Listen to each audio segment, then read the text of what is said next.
Nessa época, para quem vai lembrar aí, Mônaco, o que separava o mar da pista era feno. Tanto que o Ascari caiu no mar lá, teve que sair nadando no Ascari lá. Ainda bem que não amarrava o cinto, não tava morto, né? Até que os caras chegavam e afogar. Então, assim, a segurança era muito precária. E o pior, demorou-se. Esse acidente não foi um divisor de águas para mais segurança no automobilismo. Isso que me deixa impressionado e um pouco revoltado. Por quê? Sim. Porque a gente só foi ter alguma evolução de segurança lá dos anos 65, com a adoção de guardrail, pit wall. Eu diria até mais, hein, Fábio? Eu diria que a noção de segurança mesmo moderna, vamos dizer assim, foi pós-Lauda. Pós o acidente de 76 lá do Nürburgring. Porque antes ainda existia feno. Por exemplo, o GP de Montjuïc, na Espanha, de 73, se eu não me engano. O Emerson se recusou a participar porque o guarda-reio simplesmente estava solto. Se alguém batesse, ia entrar dentro do guarda-reio e ia ter uma situação François Sever lá, na Espanha. Era um negócio super amador, assim, ainda, né? Le Mans 55 mudou o seguinte, né? As pistas tiveram que ter o pit wall, né, a separação entre... Que essa foi... Para eles, essa foi a grande causa do acidente, né? Porque o Hawthorne foi com tudo pro box, o McLaren não conseguiu frear, jogou o carro e deu no que deu. Então, para os caras essa foi a causa primordial do acidente. Claro que tem por exemplo, se tivesse uma rede de proteção, o carro não ia para o público. Se tivesse um guarda-reio melhor, lá mais alto, o carro ia bater e voltar para a pista. Tem vários, vamos dizer assim, tem vários problemas dentro de um problema. Só que essa medida foi efetivada, né, separação de pit wall e pista, e em alguns lugares o automobilismo foi simplesmente proibido, né, Fábio? A Suíça proibiu até 2022.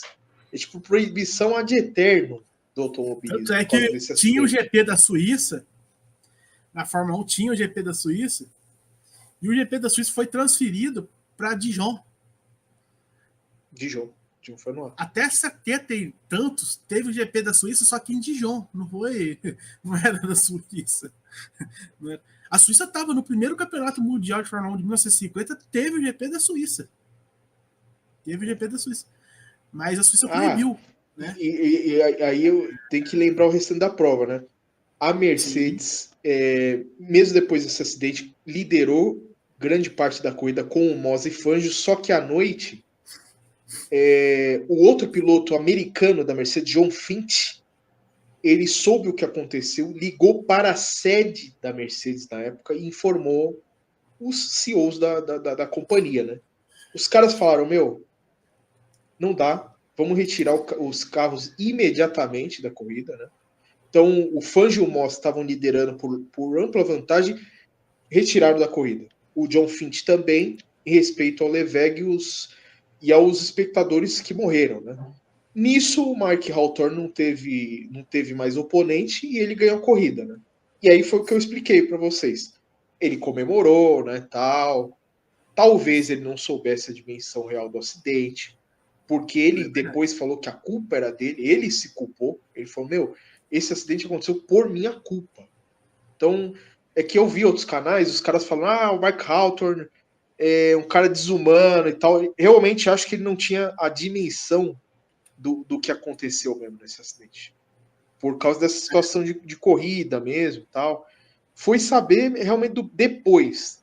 Depois, tanto que a Mercedes se retirou das competições automotor depois de Le Mans 55, se retirou da Fórmula 1, do Endurance, de tudo. Por não queria mais anos. competir em nada. 33 anos 33 sem participar de qualquer coisa, até corrida de rolimã. a Mercedes Os caras falam, muito... corrida aqui não. Aqui não. O próprio Gustavo reforça que não se combate incêndio de magnésio, só se combate incêndio de magnésio com espuma, né? Para abafar, e isso não existia na época. É como eu falei. Às vezes a gente fala assim, pô, os caras, amador, é porque não tinha mesmo. Os caras não sabiam que era assim. Sim. Entendeu? E depois a Bianca falando assim que deu um Google no Pierre Lavey. Era um cara que não era muito afável, né? Era um cara, uma pessoa difícil. O Pierre Lavey, ele é um piloto local de Le Mans, um herói francês, vamos dizer assim, e ele foi conhecido por tentar ganhar uma Le Mans sozinho, 24 horas dirigindo sozinho. Por isso que teve o precedente de falarem que ele não estava atento. Mas, pelo amor de Deus, era 35 voltas. Ninguém fica desatento em 35 voltas. E ele ainda indicou para o Fangio que não tinha o que fazer. Ele salvou o Fangio, segundo o próprio Fangio. Então não tem essa dele, ele estava desatento. Realmente é uma situação que não tem o que fazer. O cara jogou para cima, você está vindo a 300 por hora, vai bater. Não tinha o que fazer. A única coisa que tinha que fazer era o McLaren não jogar o carro. Mas isso não foi possível. Então, o acidente ia acontecer de qualquer forma. Assim, nessa dinâmica, né? O problema é como ele aconteceu, né? Voando para cima dos espectadores, o carro em chama. Foi algo totalmente dramático. Né? E falando das consequências do acidente, 80 pessoas morreram na hora e 40 pessoas foram resgatadas com vida e levadas aos hospitais da região. Porém, as 40 pessoas morreram depois. Caramba, essa eu não sabia. Essa eu não sabia. E além dessas 40 pessoas, Jorge, 120 feridos. 120 feridos. Ou seja, um cenário de guerra. Cenário de guerra. 747 que caiu e deixou todo mundo, né? Um carro causou isso tudo. Vocês imaginem, né? Um carro.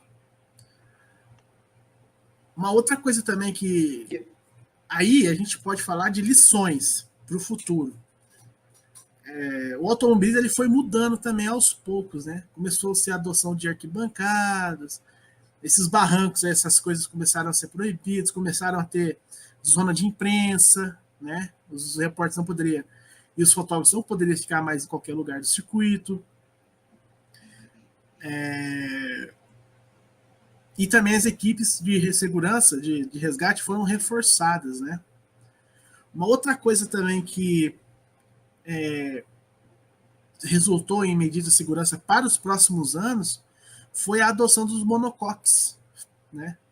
De células de sobrevivência, para quando os carros batessem, ter um mínimo de chance para o piloto sobreviver. Porém, os carros eram abertos. Eles começaram a ser fechados lá em 1960, os carros de Le Mans. Sim. Né? Começaram a ter bolha, na verdade, para evitar decapitações. Tá? E aí depois os carros começaram a ter célula de sobrevivência. Já em 64, com a chegada dos Ford GT, o carro começou a ter uma cabine mesmo, né? Não era só uma bolha. Né? Cabine estruturada. Que salvou no review de 67, Fábio. Isso aí salvou o nosso amigo Mario Andretti, que deu uma pancada violentíssima em 67 e não morreu por causa dessa cabine estruturada do Ford GT, né? Realmente, fruto do que se... Aí outra coisa, os acidentes realmente eles ensinam.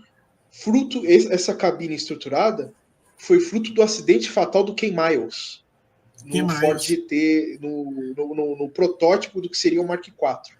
Então, foi um acidente, vamos dizer assim, que salvou o Mario Andretti de morrer também. Né? São acidentes que vão, infelizmente, evoluindo a capacidade estrutural do carro. Né? Isso é inescapável. Né? Isso. Santo Antônio também, né? A adoção de Santo Antônio, que não tinha. Esses carros não tinham Santo Antônio. Não tinha. Era tudo exposto. Você pode ver que, ó, essa Ferrari aí, Fábio. A cabeça do cara, se o carro capotar, ia primeiro no asfalto. Não tinha nenhum aparato assim antes da cabeça. Assim. Era o capacetinho do cara que se desse uma capotada que ia sustentar o peso, né? Então realmente era um negócio meio fatal mesmo, um acidente. Né? Por isso é insanidade, mas eu respeito muito os pilotos dessa época, que os caras, para mim, eles são. Não bastava ser rápido, o cara precisava sobreviver.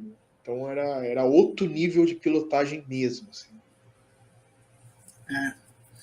Gustavo falou que vale a pena ver o desenho. Olha o freio. O que você ia falar? Sim. Eles fizeram um curta-metragem sobre esse acidente. Em 55, ele até ganhou um prêmio, se eu não me engano. Tem no YouTube. Eu não lembro qual o nome, mas eles fizeram. Não, eu ia falar do freio. Ó o Mercedinho lá da ponta direita. Freio aerodinâmico já nessa época. Quando o cara freava, ele levantava a parte superior e formava um freio aerodinâmico já em 55. Pra vocês verem como o Mercedes era um carro mais evoluído nessa época. Né? Coisa que os carros nem usam hoje em dia, né? Vamos ser sinceros. Os carros nem usam isso mais. Exatamente. Engraçado que a Mercedes utilizou em alguns carros dela, por exemplo, a SLR McLaren, né? Tinha um freio aerodinâmico, né? Quando você freava o aerofólio traseiro erguia. Mas a Fórmula 1 o Project One, usa... o aerofólio dele também dá o Project One, ele dá uma flapeada, assim, digamos assim, né? O Project One, a MG1, que bateu o recorde de Nürburgring, né? Semana passada. Bateu o recorde de Nürburgring. 6,29. É o carro de rua mais rápido do mundo, né? Batendo recorde de Nürburgring. Mas também não é tipo assim, eu não levo muito a sério o MG1 porque é um carro de Fórmula 1 com carenagem. É o mesmo motor do. E demorou um pouquinho, né, Fábio? Demorou uns aninhos aí para ele já tá lançado faz um tempinho, foi bater esse recorde agora, né? Então tá.